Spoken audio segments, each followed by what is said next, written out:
Imran Khan is telling Pakistan to get ready for fresh elections. This as the no confidence vote was rejected by the Deputy Speaker of Pakistan's National Assembly.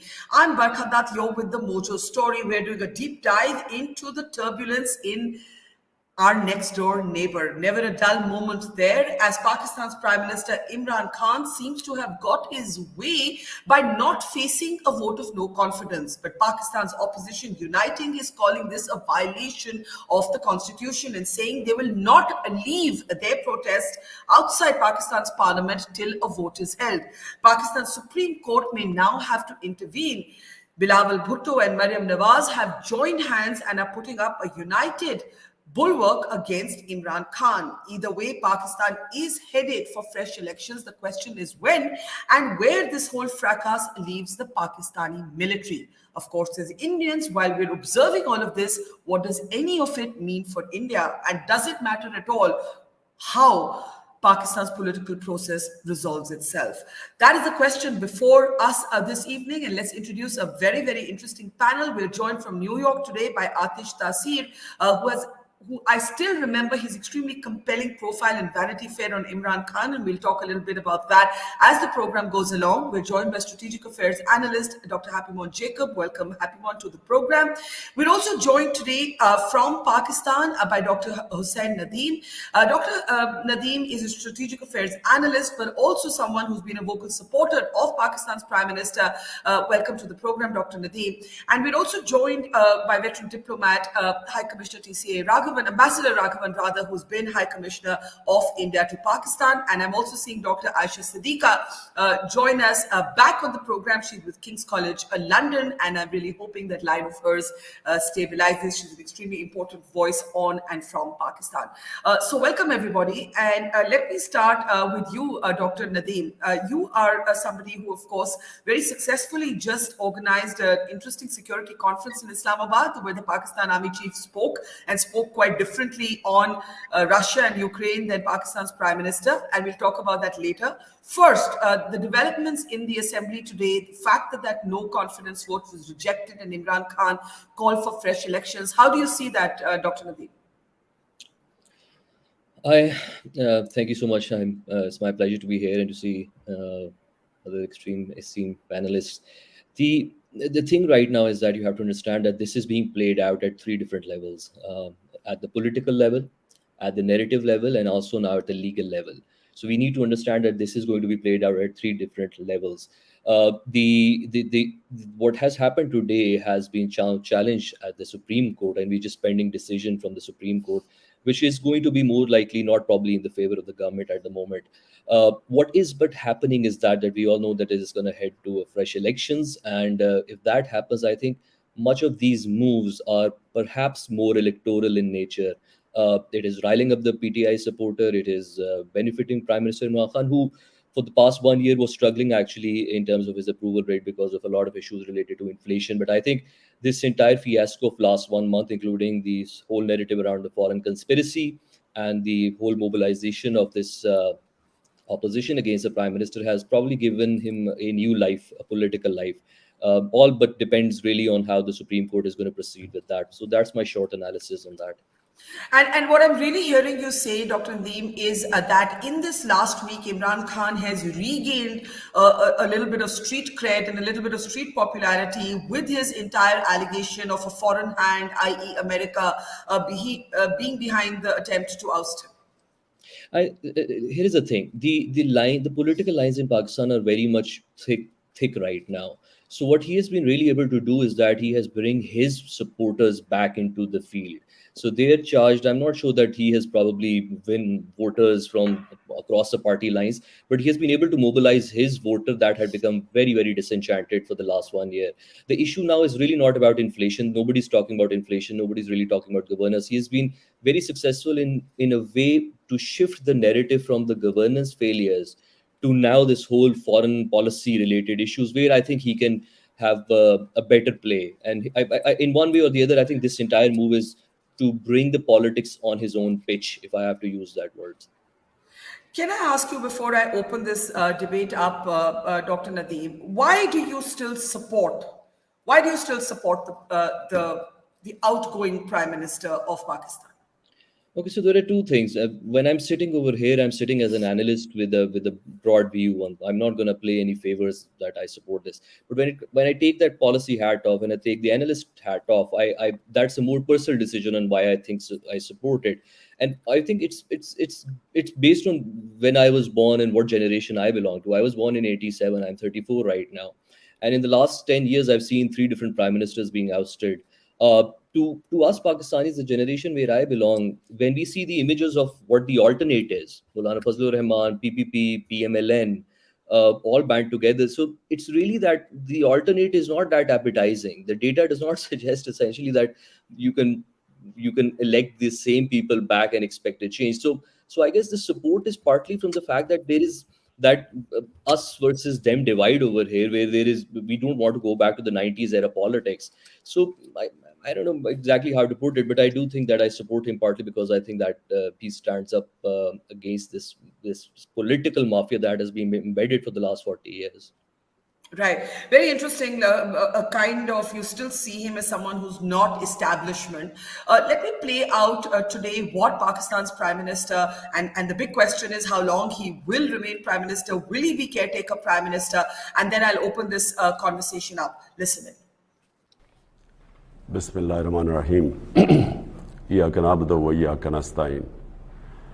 मैं आज अपनी सारी कौम को मुबारक देना चाहता हूँ कि नेशनल असेंबली के हमारे स्पीकर ने मुस्तरद किया, रिजेक्ट किया एक वो मूव, रिजीम चेंज की जो कोशिश की गई थी पाकिस्तान के 22 करोड़ अवाम में, एक बाहर से प्लान किया हुआ नो कॉन्फिडेंस मोशन जिसके पीछे एक फॉरेन एजेंडा था, और जो आज स्पीकर ने उसको जो रिजेक्ट किया है और ये नो कॉन्फिडेंस को जो रिजेक्ट किया, मैं सारी कौम को आज मुबारक देता हूँ। मुझे कल से इतने लोग पैगाम दे रहे थे कि जी परेशान थे कि ये क्या हो रहा है, सारी कौम के सामने ये एक गद्दारी हो रही थी, गद्दार बैठे हुए थे और साजिश हो रही थी। और मैं उनको पैगाम देना चाहता हूँ, घबराना नहीं, अल्लाह इस कौम के ऊपर देख रहा है। 27 रमज़ान को ये पाकिस्तान वजूद में आया था। ये इस तरह की साजिश इंशाल्लाह ये कौम कामयाब नहीं होने देगी। तो जो स्पीकर ने आज जो अपनी अथॉरिटी, अपनी जो पावर, कॉन्स्टिट्यूशनल पावर यूज़ करके जो फैसला किया है, अब इसके बाद मैंने अभी से प्रेसिडेंट साहब को वो भेज दिया है, एडवाइस भेज दी है कि असेंबलियां डिसॉल्व करें। एक डेमोक्रेटिक सोसाइटी में हम डेमोक्रेट्स अवाम के पास जाएं, अवाम से इलेक्शंस हों, अवाम फैसला करे कि वो किसको चाहती है। कोई बाहर से साजिश और इस तरह के लोग, करप्ट लोग, पैसे की बोरियों से लोगों को खरीद के इस मुल्क की तकदीर का फैसला ना करें।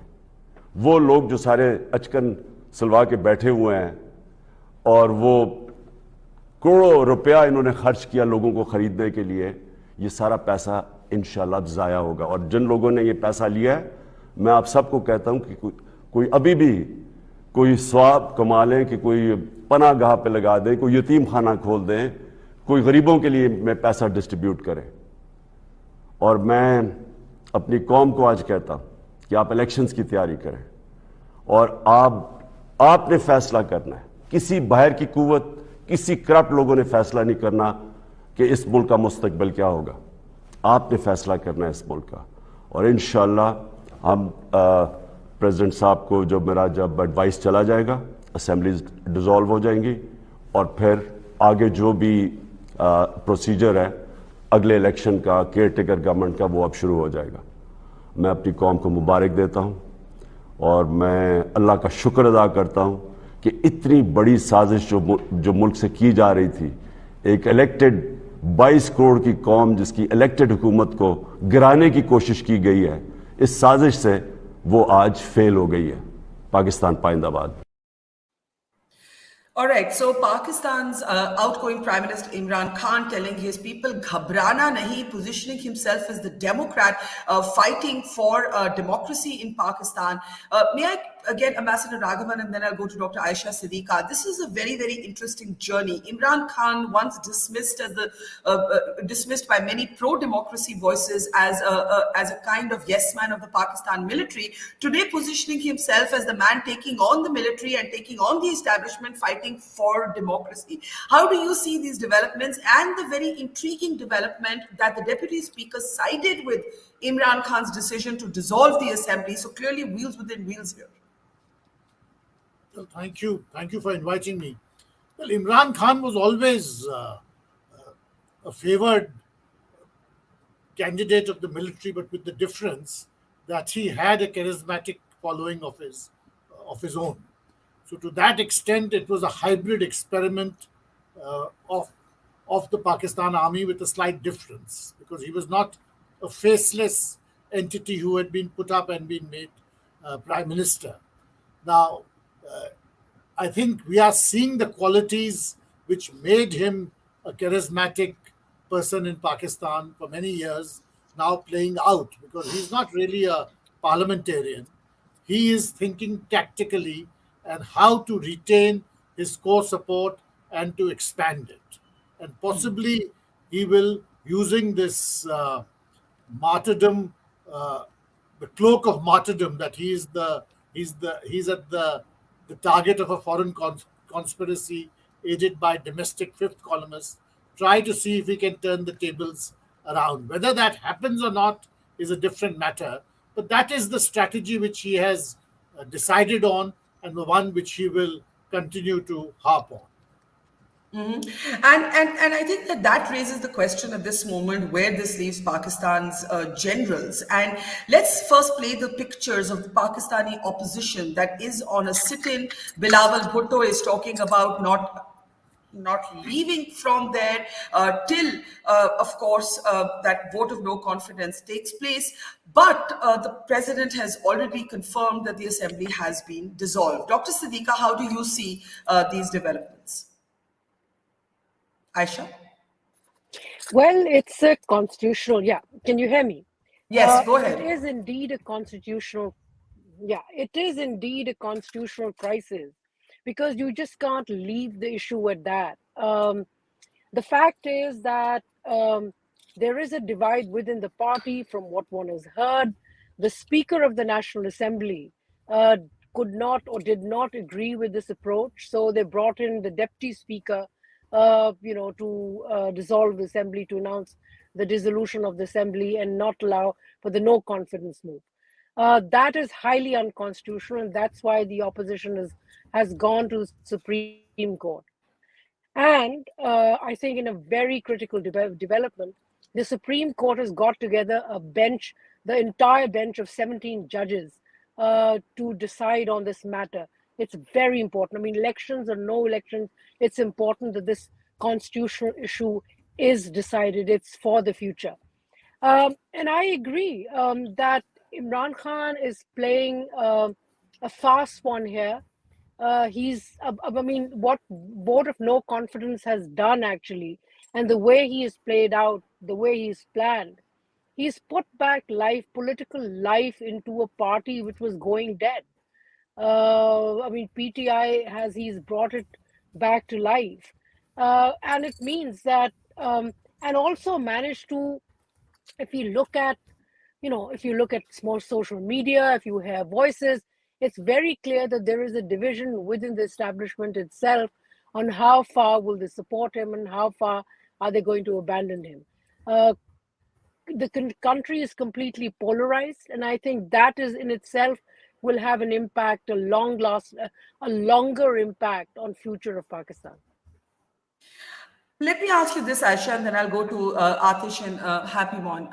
Imran Khan, therefore, has actually shown a sort of craftiness in this last over, as it were, that his opposition perhaps wasn't prepared for.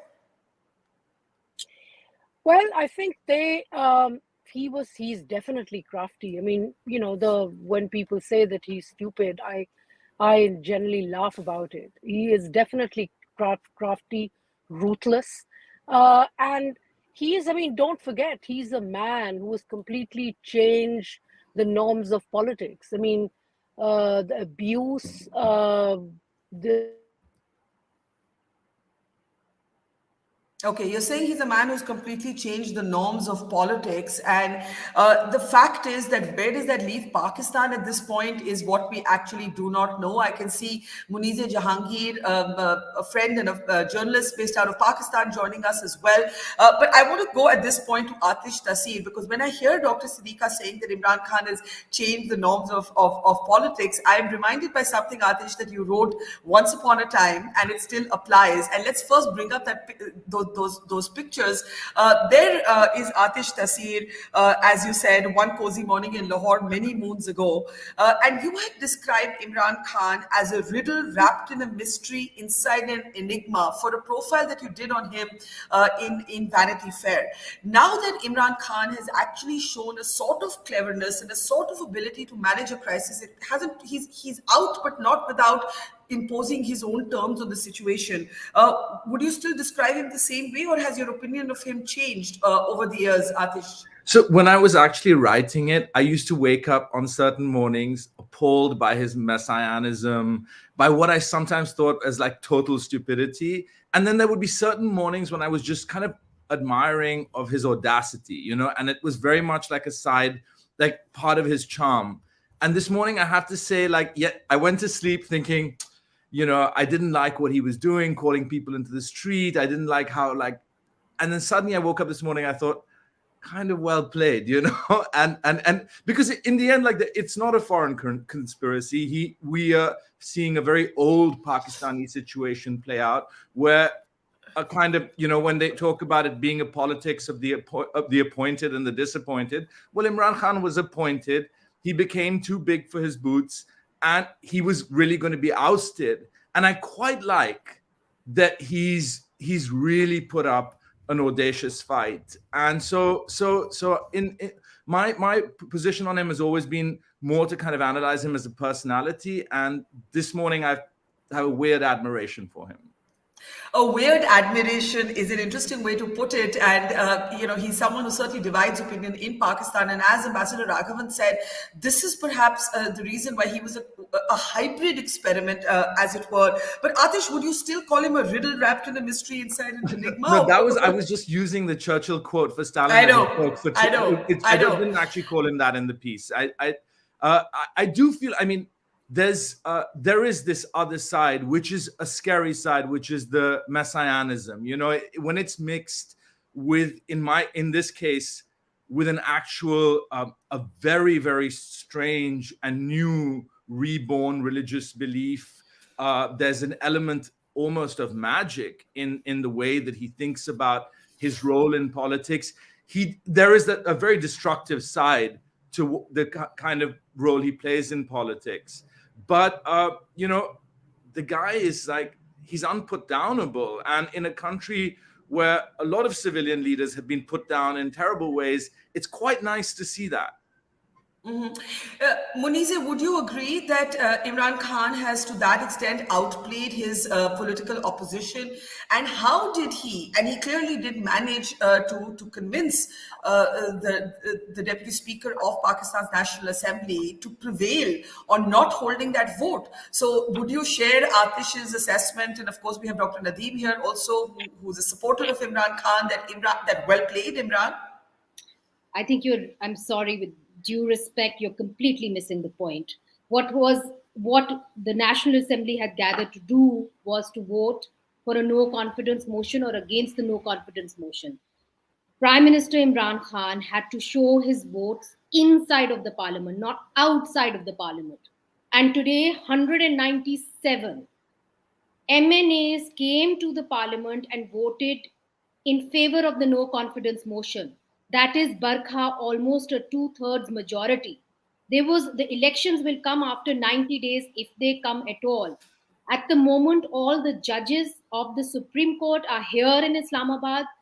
There was a farewell for an outgoing judge, so they're all here.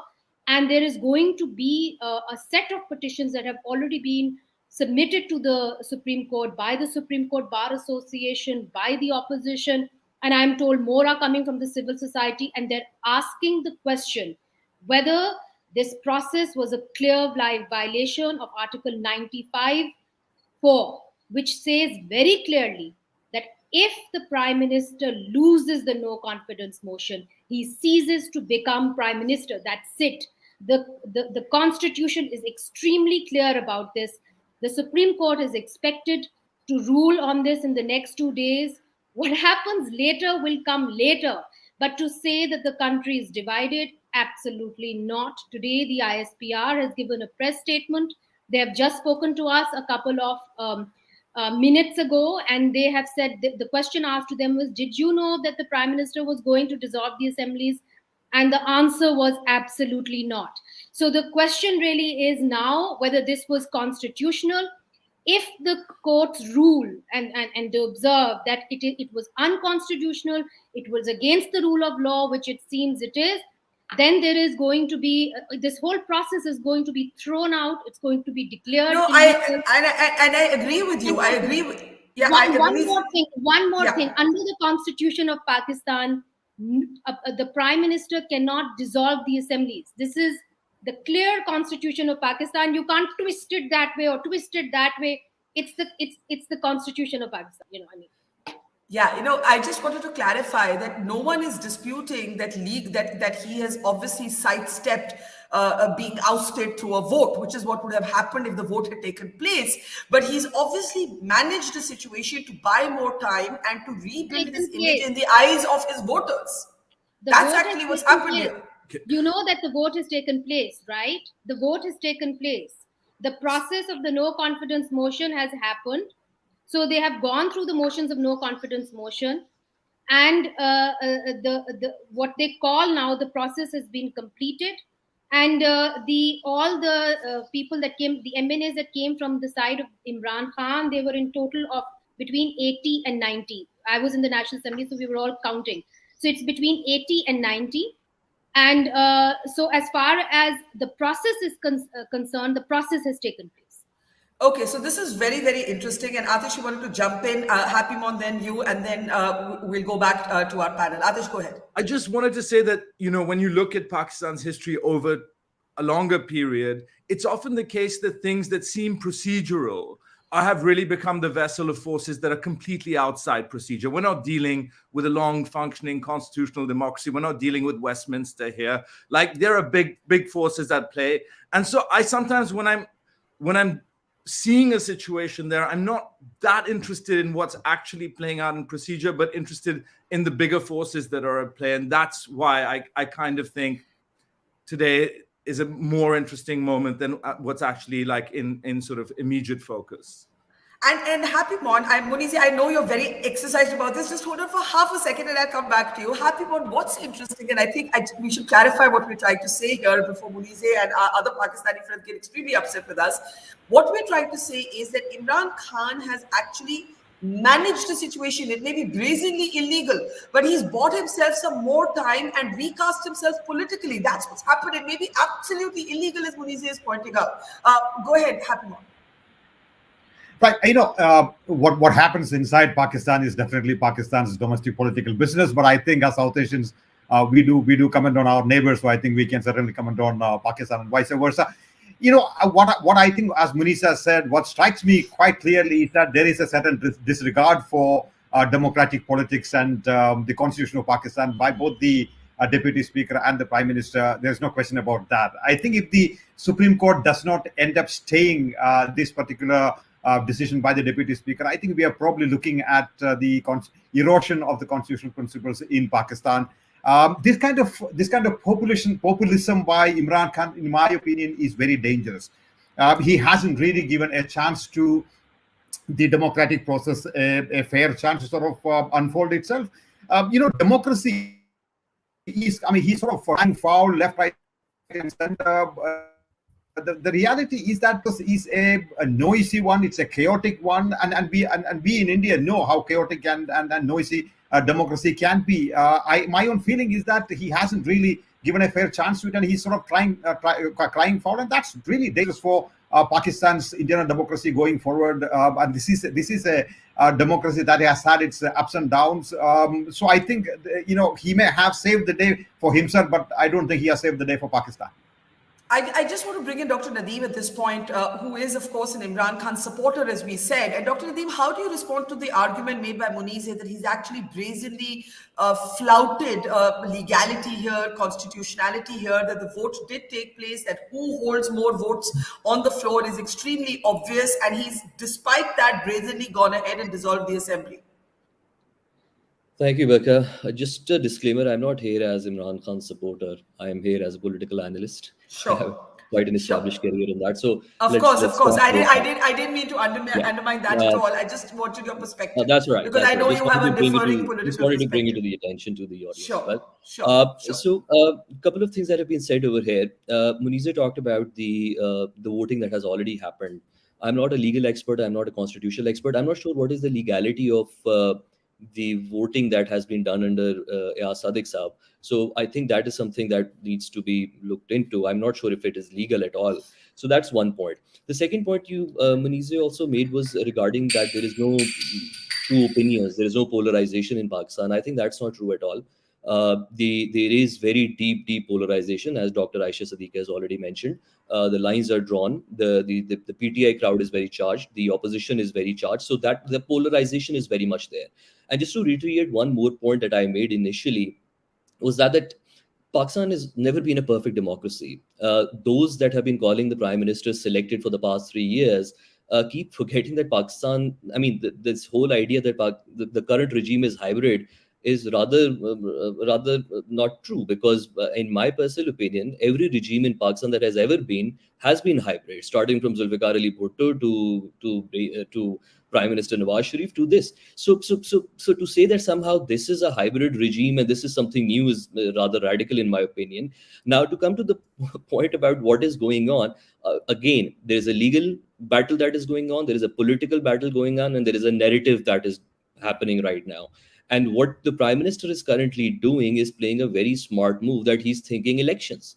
And what he's doing is essentially, in my personal opinion, he's jumping a gun, where he is playing a smart politics to think more on the elections part. Sooner or later, the legal course will take place, and whatever happens, it is going to go to the election. And now he's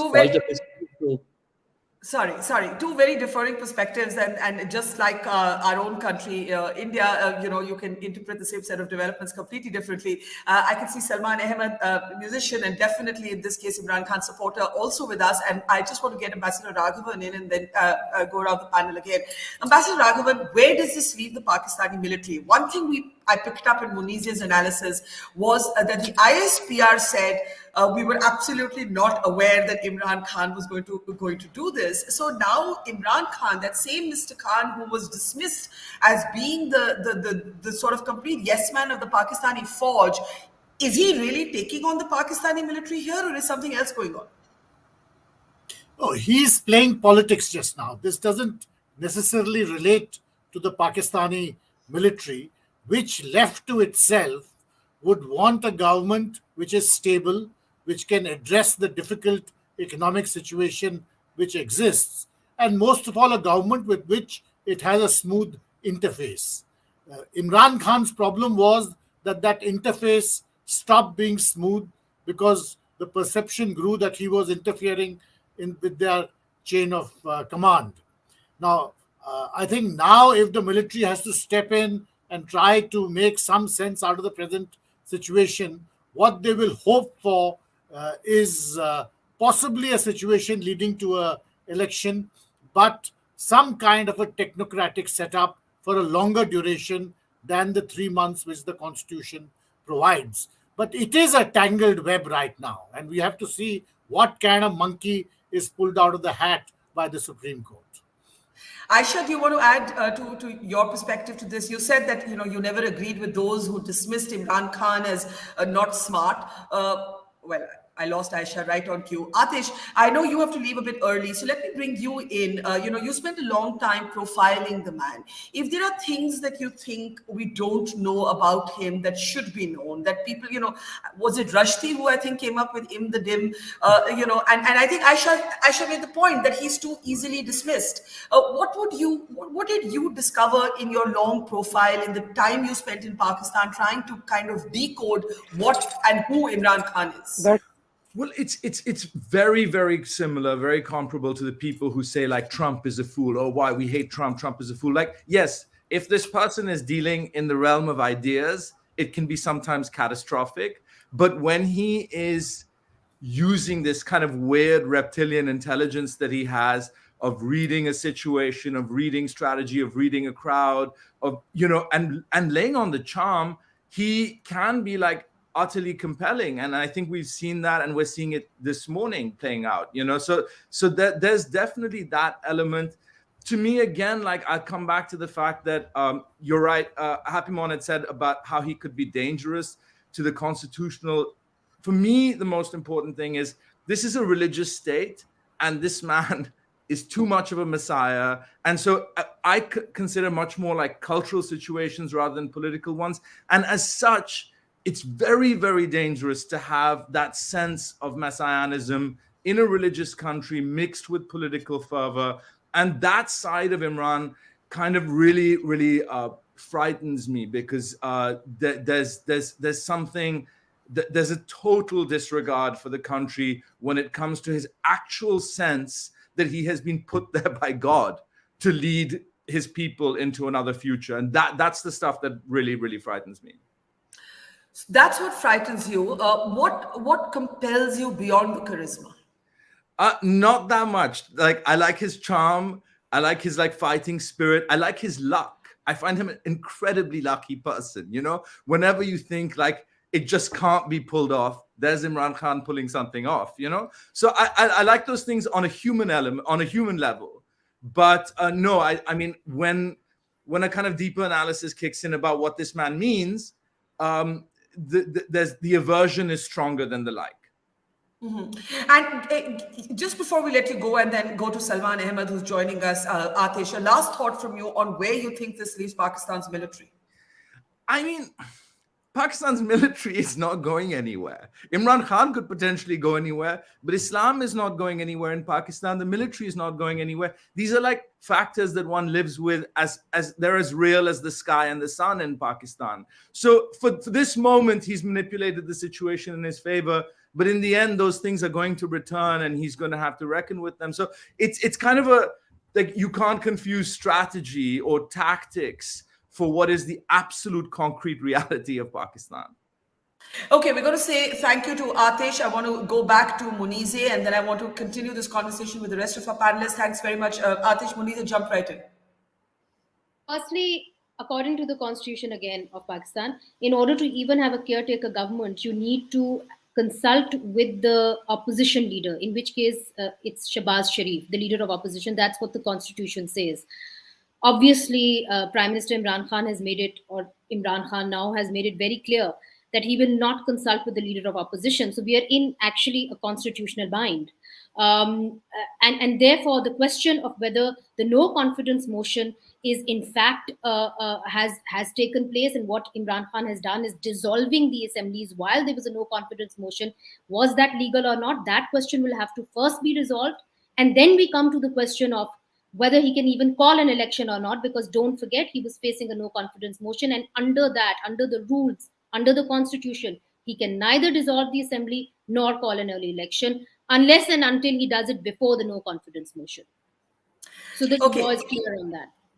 Salman Ahmed, can I bring you in? I know you've been with Imran Khan in the last few hours. Munizae Jahangir here is arguing that what has happened is completely unconstitutional, that it was very, very clear that Imran Khan lost on the floor of the House today. How did he then not respect that will of the people as represented through Pakistan's parliament? Salman, go ahead. Salman, can you hear me?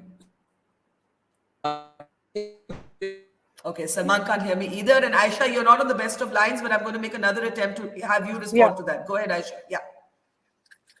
I think it's very sad, and indeed, he is creating a crisis, a very short-term strategy, and he has really taken the country towards a crisis. And I think his behavior at this moment, I mean, you're disrespecting, he's disrespecting the parliament, he's disrespecting the constitution. I don't think that is setting any great norms, political norms here.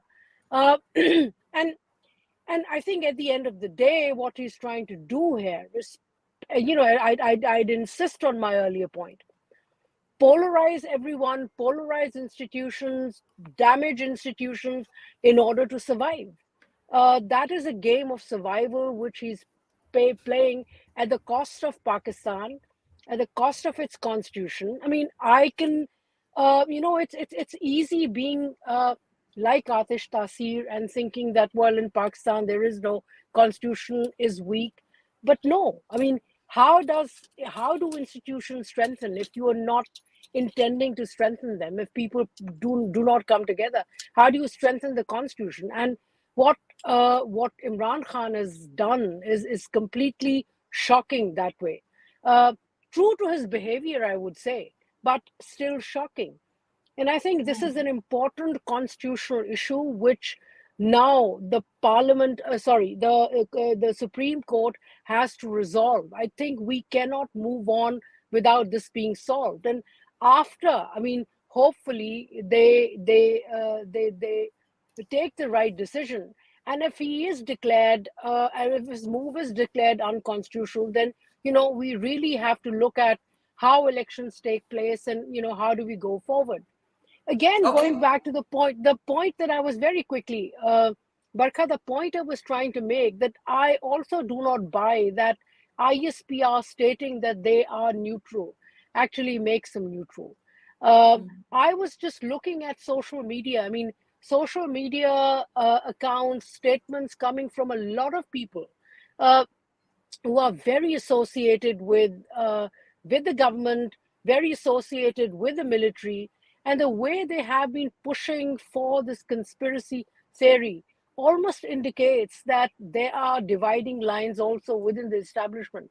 But the way he has proceeded must be making them nervous as well, because in his 3.5 years in government, what he has done is he has brought the military establishment into prime focus. People are accusing them instead of him.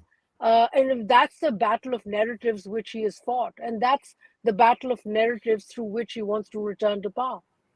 I think that's such an important point, and I do want our panel to respond to it. That could Imran Khan have pulled off what he has, however brazen, unconstitutional it is, according to many Pakistanis, if it were not for a section of Pakistan's sort of security establishment giving him covert support. That seems to be something we need to talk about. Dr. Nadim, you're wanting to come in there. Go ahead.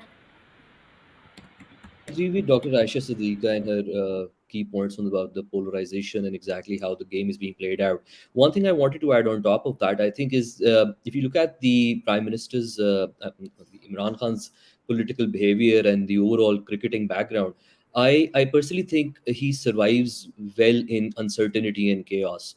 And when there is a lack of fit, there is a certain level of fatigue that is there. So I think uncertainty is the pitch where he likes to play mostly. And what has happened today is also a sort of shock that has been induced within the political setup.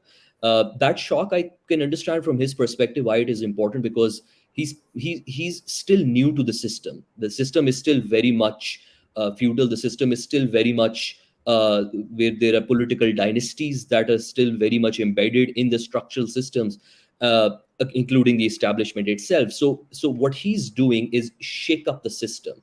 And these shocks are actually perhaps helpful for him in terms of his popular appeal. Whether these shocks will translate into a legal win or in electoral win, that is a different question.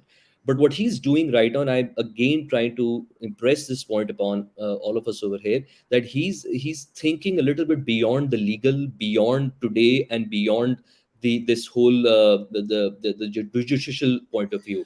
He's going to go back to the elections with these narratives. These are very powerful. Understood. And I think that's why in the beginning you distinguished between the electoral, the legal, and the popular battles that are being fought here. But I'm really very interested in having Happymon and Ambassador Raghvan pick up on, because I know this is of some interest to India.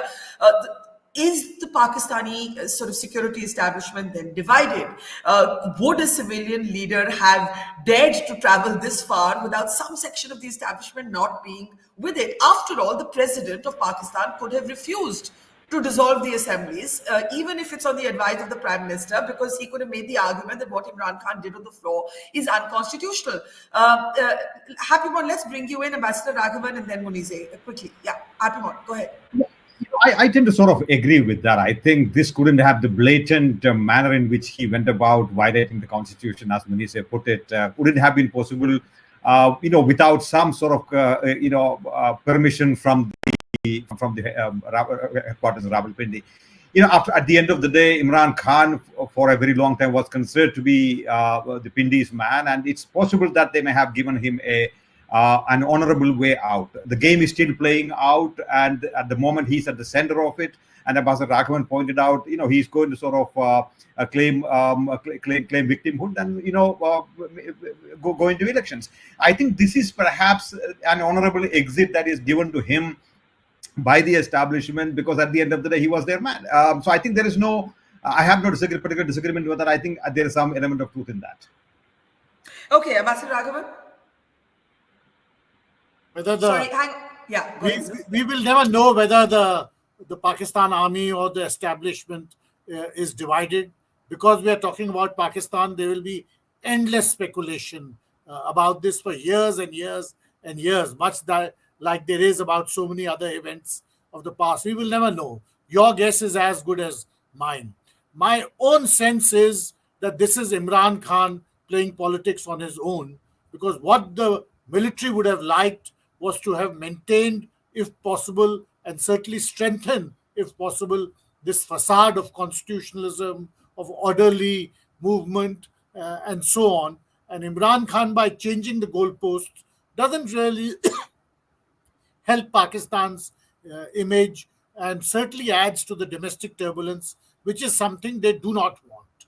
What the army wants is stability and a smooth interface with the government. And Imran Khan is proceeding on lines which does not add to stability. Now, before I get last comments from all of you, and Munizae, I know you have to be on a live broadcast in minutes. I just want to play out what General Bajwa actually said. And Dr. Nadim, if I'm not wrong, this was at the security conference that you organized. Am I right? Yes, it was at the security conference that you organized, where the Pakistan Army Chief actually took a distinctly different position from Imran Khan on the Russian invasion of Ukraine. Listen. Pakistan enjoys a close strategic relationship with China, demonstrated by our commitment towards Pakistan-China Economic Corridor, or CPEC. Equally, we share a long history of excellent and strategic relationship with the United States, which remains our largest export market. We seek to broaden and expand our ties with both countries without impacting our relations with the other. Similarly, European Union, United Kingdom, Gulf, Southeast Asia, and Japan are also vital for our national development and progress. Ladies and gentlemen, Pakistan is deeply concerned about the conflict in Ukraine. With Ukraine, we enjoy excellent defense and economic relationships since its independence. With Russia, we had cold relations for a long time due to numerous reasons. However, recently, there have been some positive development in this regard. Sadly, the Russian invasion against Ukraine is very unfortunate, as thousands of people have been killed, millions made refugees, and half of Ukraine destroyed. This is a huge tragedy which must be stopped immediately. Furthermore, despite legitimate security concerns of Russia, its aggression against a smaller country cannot be condoned. Pakistan has consistently called for an immediate ceasefire and cessation of hostilities. We support immediate dialogue between all sides to find a lasting solution to the conflict. Fascinating. At that security conference, Islamabad security conference, curated by Dr. Hussain Nadim. But Munizae, let's bring you in and let's start taking last comments. Go ahead, Munizae. Well, quickly, first to what my friend over there said. I mean, when you talk about dynastic politics, I can give you a number of federal ministers in Mr. Imran Khan's cabinet who actually are a product of dynastic politics. I'm sure you know about that. Secondly, I think that another thing that you have to keep in mind is that in the latest interview that Imran Khan gave, he talked about how he wanted to support the previous ISI chief, General Faiz. And he said that he admitted to it, that was a sore point. Now, consider this: the BAP party, which is supported by the BAP, which is really the army in Pakistan, has deflected and gone to the opposition. The MQM, which is considered close to the establishment, has also deflected and gone to the opposition, and in which there is the law minister. The federal law minister has deflected and gone to the opposition, and he actually presented himself in court as a lawyer of the army chief, the chief of army staff. So his lawyer has gone to the opposition. So what does that tell you? Which way is the army really swinging? And there, as Ayesha Siddqa said, just to reiterate what she's saying, there is a belief, and it's openly talked about in Pakistan, that the division stands, but how deep is the division? The army chief is the army chief. Who's on the other side? But could the president not have declined to dissolve the assemblies? What would have happened then? Absolutely, the president could have, but don't forget that he is a PTI ticket holder and has been with the PTI for a very, very long time. So there is that division, and people over here do speculate that exactly how much support does the corps commander in Peshawar have. Being the chief of army staff, will always be the chief of army staff. Having said all of this is unprecedented in Pakistan. Today, I went through many lawyers who were in the assembly today. These are experts. These people have read the law. They are constitutional experts. And they said there has been never a moment where there's a no confidence motion underway and the prime minister comes and dissolves the assembly, which is a clear violation of the constitution. So you can have your opinions, but at least consider what the constitution says. And that's what most people here in Pakistan are saying. Now, how will this play out on the streets of Pakistan will largely depend on what the Supreme Court says. And please remember that this time around, it's not going to be a 5-member bench. The likelihood is that it's going to be a full bench, which means more judges on the panel, and even there is a division. So it's not very clear what's going to happen, but you cannot rewrite the constitution, whatever you do. So very interesting. And Munizae, leave when you need to. Thank you for your perspective. I'm taking last comments. Dr. Siddqa, the last time there was suggestion of a foreign hand was during so-called Memogate, when the then PPP government, after Osama bin Laden was taken out by the Americans, tried to reclaim power from the military. And Yusuf Gilani famously described in Pakistan's National Assembly the ISI as a state within a state. Today, the head of the ISPR is saying that he's taken by surprise at what Imran Khan has done. These are so many ironies here. Dr. Siddqa, your last thoughts. See, firstly, I want to start with Imran Khan. And I think what he has proven is that he doesn't play politics. He doesn't play the parliament. His only field is playing narratives. And this is what he wants to do and he's likely to do. What he's been doing for the past 10 days, this whole thing about conspiracy. It's bizarre.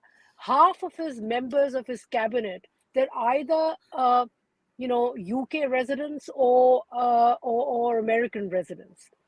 He has been depending throughout his rule. America has been one of the key providers of aid to Pakistan. So I don't know what he's talking about conspiracy. And interestingly, apparently they receive a letter, and after that they're inviting the American diplomat to the OIC meeting held in Islamabad. I think, again, I do not give too much, importance to what ISPR has said. ISPR has said what it should have said in this situation. Doesn't necessarily mean that there aren't divisions within the military. I think that the statement which which General Bajwa has given at the IPRI conference. And IPRI, by the way, is connected with the National Security Division as well. At that conference, that Imran Khan is also likely to play. And I think there is a battle, there's several battles, Imran Khan versus the opposition, but also Imran Khan versus General Bajwa. Yeah. And the question then, I think, to you, Ambassador Raghavan, is this. Is General Bajwa, as Pakistan Army Chief, weakened today by these developments? Well, General Bajwa, General Bajwa is weaker by the day because everyone now knows when his term ends. So his own future is part of that overall speculation about which direction Pakistan is heading. Do these developments specifically weaken him? No, because right now, given the political stalemate which has developed, the army is going to play a significant role, however behind the scenes it will be. But as far as General Bajwa is concerned, one must remember that the nearer one comes to his time of retirement, the weaker he gets. So he is, in that sense, a declining asset. And which really adds another complexity to this whole question, because a lot will depend, therefore, on who is going to be the Prime Minister for the next 6 or 7 months when the decision is taken about the next Army Chief. Exactly right. That, is Imran Khan going to continue as Prime Minister? There's legal ambiguity even around that. Happymon, jump right in, and then we have a fresh statement from Imran Khan, and we'll close with Dr. Nadim commenting on that. Happymon, go ahead. Thanks, Barkha. I just want, because we are sitting in Delhi, I also want to reflect on the impact of this drama on India, the potential impact, as it were.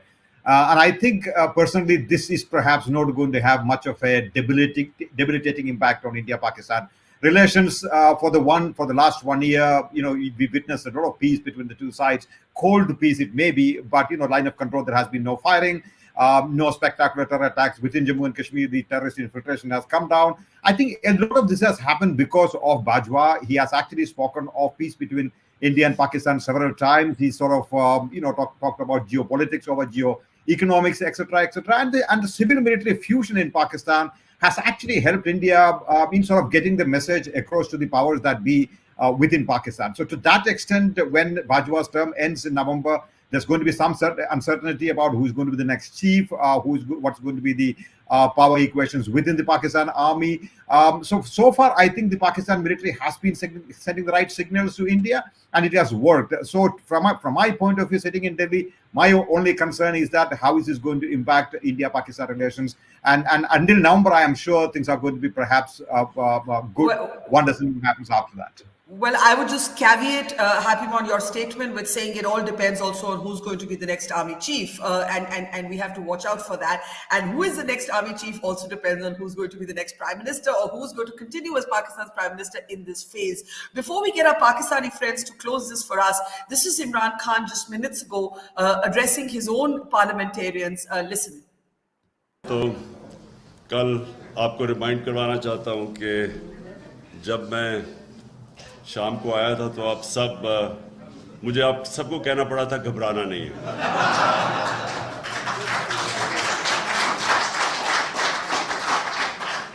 असल में देखें, मैं जरा आपको समझाना चाहता हूं कि ये हुआ क्या है, क्योंकि अभी तक वो ऑपोजिशन को समझ नहीं आ रही हुआ क्या है।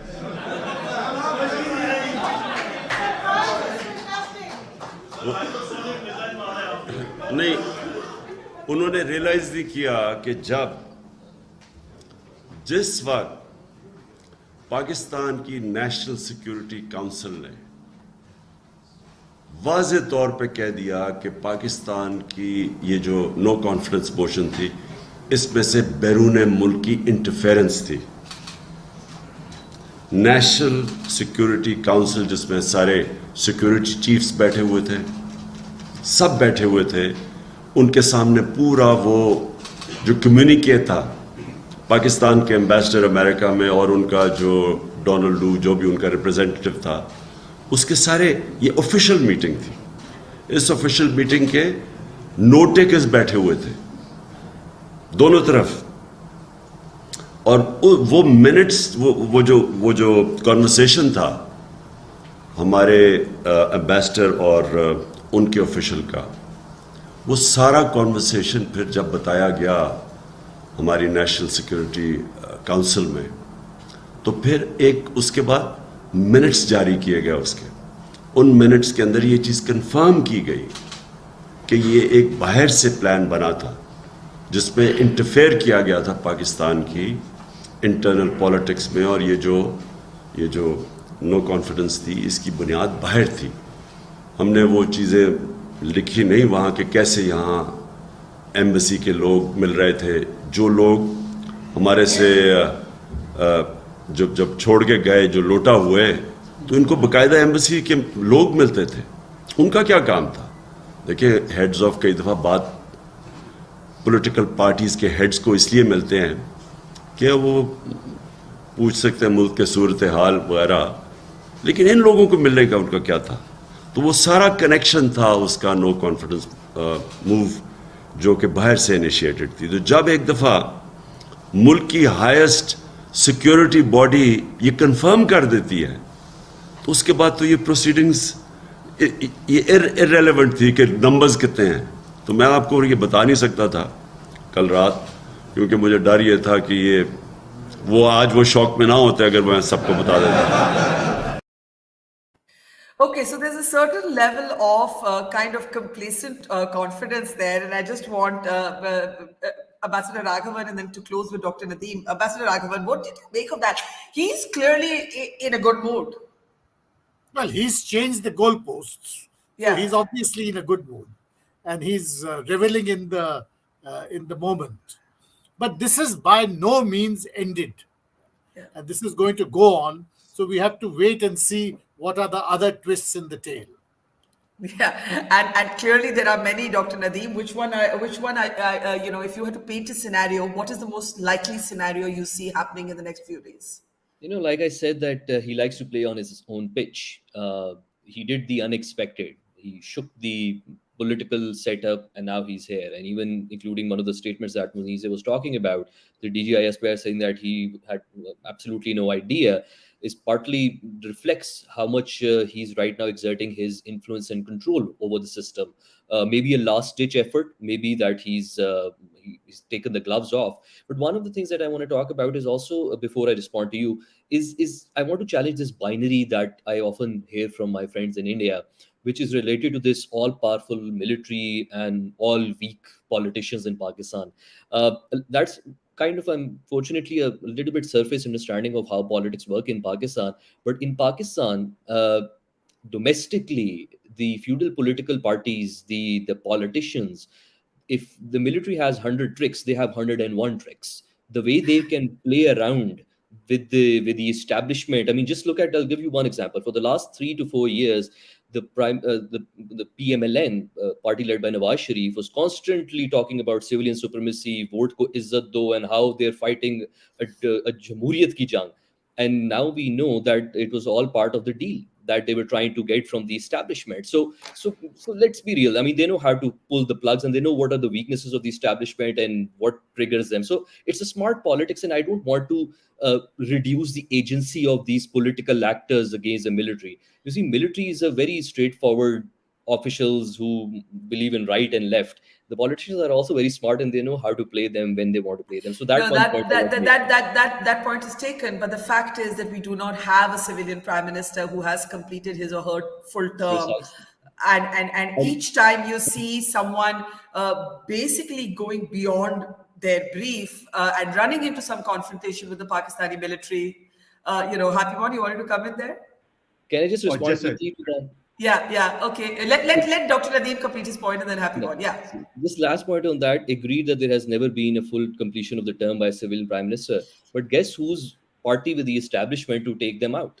It's the other civilian political leaders. It's a game, but it's also a game of survival. It's also a game of survival, and I think you're saying that the politicians of Pakistan are not illiterate in that game. They're also craftspeople in that game. They're smart people. Give them agency. Okay, fair enough. Happymon? I just want to quickly say that Nadim is right. The politicians do have power in Pakistan, but how many divisions do the politicians have in Pakistan? That's the question finally at the end of the day, I suppose. Yeah, well, never a dull moment. It's been a fascinating conversation. That smile on Imran Khan's face, I think, says it all. And I think, Nadim, you said it very well when you said that this is a battle that's going to be fought at three different planes: legal, electoral, and in the moment, perception, on the street. And it'll be quite interesting, narrative, and it'll be interesting to see how it plays out. Thank you very much, Ambassador Raghvan, Dr. Hussain, Nadim, and Dr. Happymon Jacob, and to the rest of our panelists, and to our friends in India and Pakistan, elsewhere in the world watching. See you tomorrow, same time, same place. Thank you very much. Goodbye. It's great to see you here. Thank you for watching our work. If you haven't subscribed yet, don't forget to click the bell icon and subscribe to Mojo Story and support independent, robust journalism.